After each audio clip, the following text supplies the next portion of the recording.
Un football africain un peu sauvage, c'est dans ces termes que Bastian Schweinsteiger a décrit le jeu ivoirien.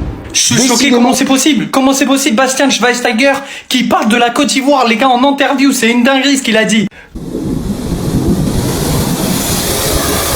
Un football africain un peu sauvage, c'est dans ces termes que Bastian Schweinsteiger a décrit le jeu ivoirien. Décidément, dans cette Coupe du Monde, le racisme a fait son trou. Qu'on soit très clair, la seule et unique raison pour laquelle Bastian Schweinsteiger a utilisé ces termes africains et sauvages, c'est simplement parce que l'équipe de la Côte d'Ivoire est constituée de joueurs noirs.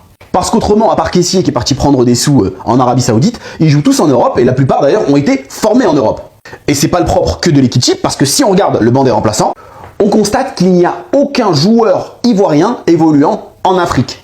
Je pense que la Côte d'Ivoire est l'une des rares nations africaines à la Coupe du Monde, ne disposant d'aucun joueur provenant de son championnat local. Et je précise ça uniquement parce que dans le raccourci que fait Bastian Schweinsteiger, tout ce qui vient d'Afrique visiblement est sauvage.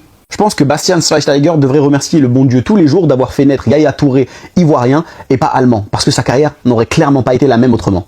Ce qui est dingue dans tout ça, c'est que je suis persuadé que Bastian Schweinsteiger n'aurait pas utilisé les mêmes termes pour décrire des équipes comme l'Écosse ou quelques équipes sud-américaines qui sont pour le coup très rugueuses, très portées sur l'impact physique, et pourtant il s'est permis de le faire avec une équipe africaine parce qu'il y a quand même un racisme sous-jacent dans son propos.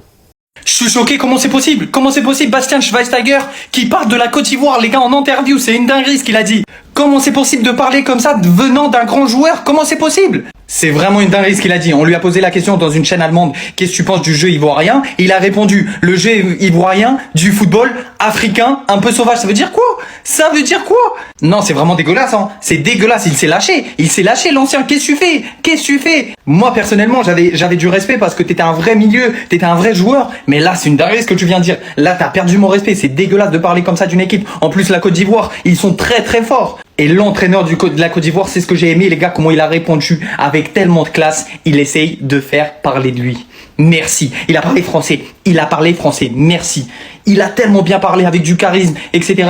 Faut pas s'énerver dans ces moments-là. Faut vraiment les prendre pour des cons. Un peu de footballeur africain bien esseur, qui est parfois un peu iconoclaste. Un peu sauvage, peut-être un peu moins marqué par la tactique certains moments.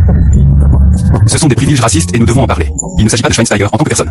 Il ne s'agit pas non plus de ses intentions. Il s'agit du fait qu'il, toi et moi en tant que tête de patate transmettons inconsciemment des avantages racistes. Quand j'ai vu l'interview de Schweinstein, je me suis dit, pourquoi utilise-t-on toujours les madame mots pour drire les joueurs africains et l'équipe africaine? A fait tout de suite bizarre. Parce que cette valuation, ou plutôt, ces mots qui sont choisis, madame, si maintenant les gens se sentent attaqués, justement ce sont les gens qui se sentent vis, ceux qui n'ont rien à voir avec cela. Et elle crie n'est tout de madame pas ainsi intentionne. Ils n'est pas racistes, oui, je pense que certaines personnes sont conscientes que ce n'est pas destin très raciste. Néanmoins on peut en tirer des enseignements et sur la manière dont les mots et les images sont relais. Sans qu'il y ait nécessairement une intention précise derrière.